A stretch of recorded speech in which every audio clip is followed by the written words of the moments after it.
एक क्षमता होती है जिसको बोलते हैं आईक्यू। सुना आपने क्या होता है? ये आईक्यू नहीं है, आईक्यू है ना? ठीक है, आईक्यू इसकी फुल फॉर्म क्या होती है? Intelligence quotient. कोशिएंट क्या होता है? कोशिएंट का मोटा मोटा मतलब समझ लीजिए कि किसी चीज की वैल्यू कितनी है, किसी रेफरेंस में किसी चीज की मात्रा, क्वांटिटी कितनी है, उसको बोलते हैं कोशिएंट। ठीक है,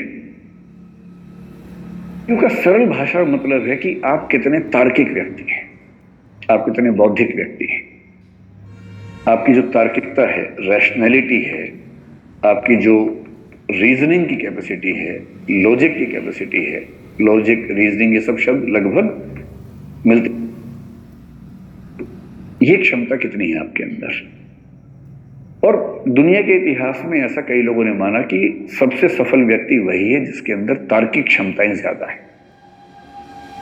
कुछ हद तक ये बात ठीक भी है, क्योंकि अगर आप तार्किक ज्यादा हैं तो आपकी डिसीजन मेकिंग कैपेसिटी बेहतर होगी, जो कि डीएम में होनी भी चाहिए।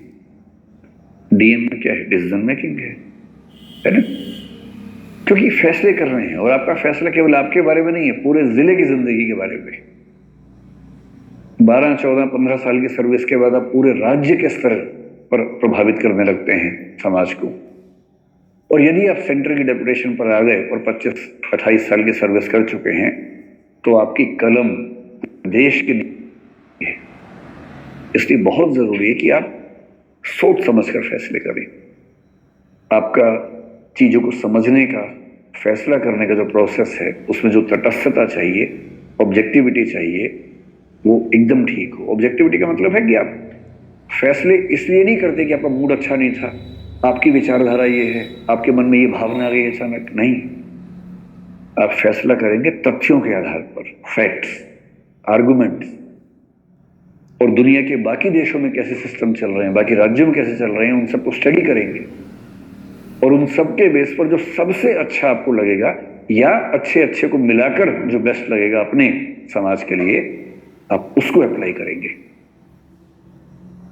जो पूरी क्षमता है, इसको बोलते हैं इंटेलिजेंस कोशिएंट। और हम मानते हैं कि बिना इंटेलिजेंस की सुपीरियोरिटी के आप सचमुच कम से कम सिविल सेवाओं में तो ना जा सकते हैं, ना शानदार परफॉर्म कर सकते हैं। कुछ ऐसे लोग हैं जो संयोग से, किसी तुक्के से सिलेक्ट हो भी गए, कभी फॉर्मर नहीं हो पाते। आप एक जिला ठीक से नहीं संभालेंगे, एक दुर्घटना करवा देंगे, तो आपको अगला जिला मिलेगा ही नहीं। फिर आपको सचिवालय में कोई ऐसी पोस्ट देंगे जिस पोस्ट की वैल्यू बहुत कम होती है।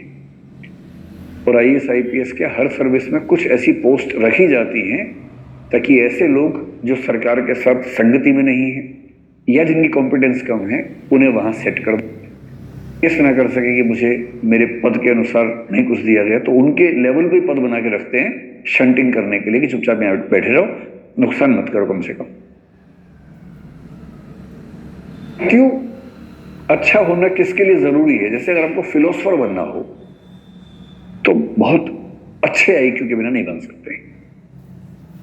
किसी का आईक्यू अगर 90-110 के बीच में है तो मानते हैं कि सामान्य बुद्धि का व्यक्ति है, एवरेज, ठीक है। मतलब अगर आप आईएएस बनना चाहते हैं तो जनरली हम मानते हैं कि 120-140 के बीच में अगर आईक्यू है तो आप ठीक है, बढ़िया है। 40+ आईक्यू किसी का हो तो इसका मतलब गिफ्टेड व्यक्ति है, बड़ी बात है। किसी का आईक्यू है, 1-2 व्यक्तियों को 250 के ऊपर भी देखा गया है इतिहास में, जो कि बहुत रेयर बात है। ये वही व्यक्ति हैं जो 5 साल की उम्र में 12वीं क्लास पास कर ली, 8वीं क्लास में किसी यूनिवर्सिटी में पीएचडी कर रहे हैं, मतलब 8 साल की उम्र में, 9 साल की उम्र में। कभी सुना है आपने ऐसा? ये वो बच्चे कि 8-9 साल की उम्र में उनके दिमाग का इतना विकास हो चुका है कि, जैसे एक बच्चे की कहानी में एक बार पढ़ रहा था, शायद अमेरिका यूरोप में किसी देश में था वो बच्चा, तो उसकी उम्र थी शायद 5-6 साल के आसपास। तो अपनी उम्र के हिसाब से जो क्लास होती है, पहली दूसरी क्लास, उसमें बैठा हुआ था। सब बच्चे पढ़ रहे हैं, मैडम के साथ गाना गा रहे हैं एकदम। मैडम कह रहे टी से टोमेटो, सब बोले टोमेटो। ये सो रहा है आराम से। टीचर ने उसको बड़ा समझाया, पुचकारा, धमकाया कि भाई क्लास में पार्टिसिपेट करो। ये करता ही नहीं था। ये हो गई कि स्कूल ने कहा कि भाई ये चल नहीं पाएगा। ये तो एडिसन के साथ भी ऐसा ही हुआ था। और बाद में जब टेस्ट किया उस बच्चे का आईक्यू निकला 200 के आसपास, और तब पता लगा कि उस बच्चे का मेंटल लेवल 10वीं क्लास का हो चुका था, बिठाया था पहली क्लास में। आप बता रहे टी टोमेटो उसका दिमाग सीख चुका है। जैसे उसको 10वीं क्लास में भेजा, मतलब वो 1 साल का क्लास जो है वो 1 महीने में आराम से कर लेता था। 8-10 साल की उम्र में यूनिवर्सिटी में चला गया, 12-15 में प्रोफेसर बन गया। अब है ऐसा आईक्यू तो क्या करें, किसी किसी का होता है। और आईक्यू में दिक्कत ये है कि आईक्यू हमारे चाहने से नहीं बढ़ेगा। आईक्यू में बड़ी मात्रा इस बात की है कि आपको जेनेटिकली, बायोलॉजिकली कितना आईक्यू मिला। हाँ, एक रेंज के अंदर थोड़ा बहुत हम कोशिश से बढ़ा सकते हैं, लेकिन अभूतपूर्व परिवर्तन उसमें करना चाहें, आमूलचूल बदलाव करना चाहें तो नहीं कर सकते। आपको मैथमेटिशियन बनना हो, जैसे रामानुजम का नाम आपने सुना होगा, है ना? तो रामानुजम होने की शर्त है कि आपका आईक्यू बहुत ही खतरनाक स्तर पे होना चाहिए। बड़ा साइंटिस्ट बनना हो एपीजे अब्दुल कलाम जैसा, तो आपका आईक्यू बहुत खतरनाक होना चाहिए। या न्यूटन या आइंस्टीन बनना हो तो आईक्यू चाहिए बहुत ही खतरनाक। फिलोसफर बनना हो बहुत खतरनाक, जैसे हम भारत में शंकराचार्य का जिक्र करते हैं। 30 साल की उम्र में उनकी मृत्यु हो गई, जितने में अटेम्प्ट खत्म नहीं होते लोगों के। और ऐसी फिलोसफी देके गए हैं कि मतलब 1500 साल होने वाले हैं, कोई हिला नहीं पा रहा अब तक। 32 साल की उम्र में जिस व्यक्ति की मृत्यु हो गई, आईक्यू कितना रहा होगा उस समय? आईक्यू टेस्ट नहीं है, सीधी सी बात है। होता तो मेरा ख्याल है कि 200-250 का मामला रहा होगा उनका। जब आईक्यू बहुत तेज होता है ना, आप इतना तार्किक सोचते हैं, इतना दूर का सोचते हैं, इतना तेज सोचते हैं कि फिर आपके साथ काम करने में सबको मजा आता है। और पीएम क्यों नहीं चाहेगा कि उनके पास ऐसा एक चीफ सेक्रेटरी हो या ऐसा कैबिनेट सेक्रेटरी हो जिसका आईक्यू बहुत शार्प हो, बात कहने से पहले समझ जाता हो, बात पूरी होते होते सॉल्यूशन सामने लाके दे देता हो कि ये सॉल्यूशन है इस चीज का। पीएम कह रहे हैं कि मैं 4 फैक्टर सोच पा रहा हूं, वो कह रहे नहीं सर 18 फैक्टर्स हैं, ये 18 फैक्टर्स हैं, इनके बीच में ये मैट्रिक्स है, ये सॉल्यूशन बेस्ट है। और पीएम गदगद है कि वाह यार क्या आदमी। एक चीज सफलता में आईक्यू है। तो एक पक्ष तो ये हो गया।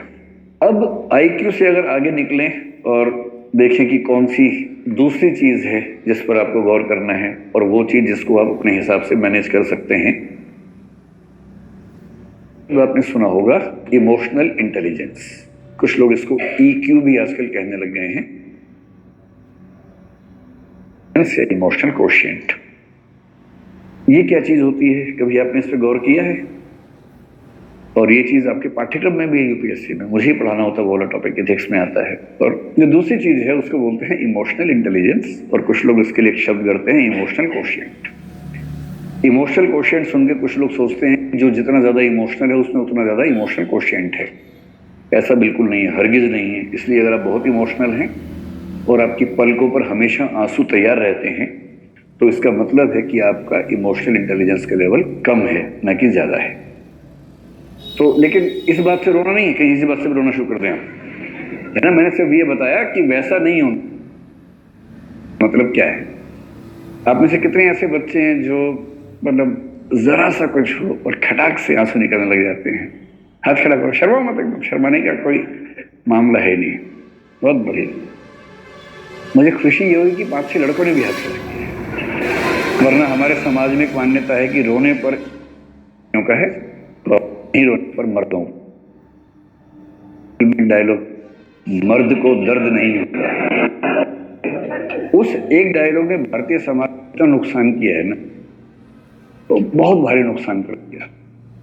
उसके बाद से सारे मर्द अंदर दर्द होता है, और ये नौटंकी करते करते घूम रहे कि दर्द नहीं होता है। कल मुझे एक वरिष्ठ महिला से बात हो रही थी, उनकी उम्र 60 साल के आसपास है, कहीं मैं गया हुआ था, काम कर रही थी। तो उन्होंने मुझे बताया कि जो मेरा बेटा है वो आपका बहुत बड़ा प्रशंसक है। मैंने कहा जी शुक्रिया।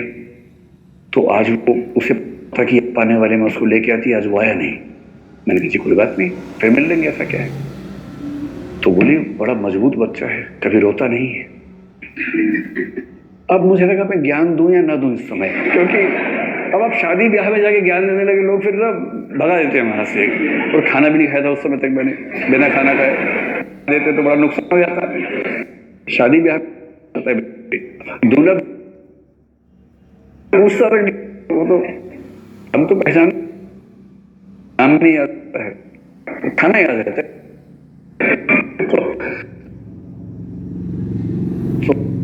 जी अच्छी बात है, बोली मैं आपको दिलवाऊंगी, मजबूत बच्चा है। मतलब मैंने तनाव मत लीजिएगा, ऐसा